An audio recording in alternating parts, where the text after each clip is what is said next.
The Egyptians mummified all different kinds of animals, and the most commonly mummified ones were probably ibises, but you also have things like cats and dogs, thousands and thousands of dogs, cattle, bulls and cows, and even things that are as small as scarab beetles or shrew mice. Animals were mummified in a variety of ways. Now basically what mummification does is to desiccate the body so that you can be preserved for eternity. So the basic thing to do for animal mummification would be to remove, if it's a large animal, the internal organs and to dry out the body. They did this in the same way that they did for humans by using natron.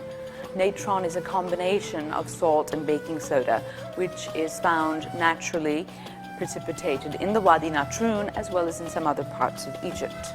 It basically acts as it sucks out all the moisture and dries out the body, and also serves as a deodorizer or to some extent a disinfectant. This is what natron looks like when you get it at the Wadi Natrun. Then of course this has to be ground up, and this would be done with stones, mortar and pestles, and it takes a very long time to get a huge amount of natron, because this much is probably okay for a lizard, but you would need 700 times this amount if you were going to do something like a sheep, and again much more if you were going to do the apis bull.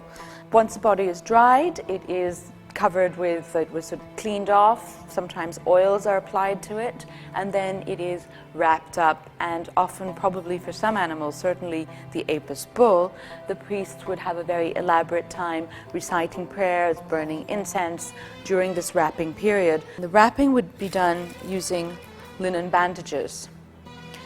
Linen was the only kind of textile made in Egypt, and of course strips of linen bandages were supposed to be, pure things. So we have these linen bandages that would be used to wrap.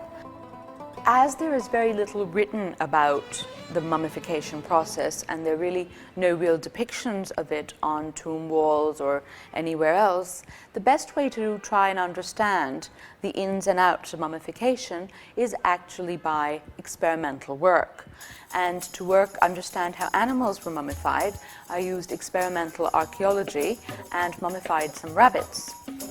We did various test things to see what happens if you leave a rabbit in open air, and then we also did different kinds of experimentation based on examination of mummies that have been successfully made by the ancient Egyptians. In addition to the control rabbit, we have 3 other rabbit mummies. The control rabbit actually blew up and exploded, and then it started to dry out, but it didn't look very nice. But these rabbits are made in the way that one would think that the ancient Egyptians would do this. We also worked experimentally making fish mummies with catfish, as well as other kinds of fish, Nile perch. So this one actually proves that what Herodotus wrote and what they did for the bulls in the south of Egypt was very effective, and is probably a good way, but very expensive way, of mummifying.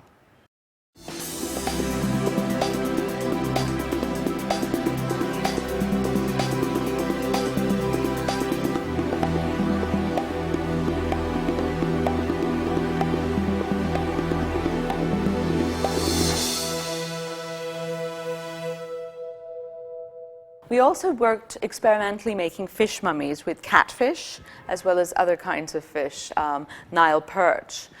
But unfortunately, I can't show you the Nile perch because I had it on my balcony after it had been wrapped and prepared, and unfortunately a raptor of some sort, a hawk or an eagle, decided that it looked very delicious, so it came down and took it away and ate it, we think, because I certainly don't have it anymore.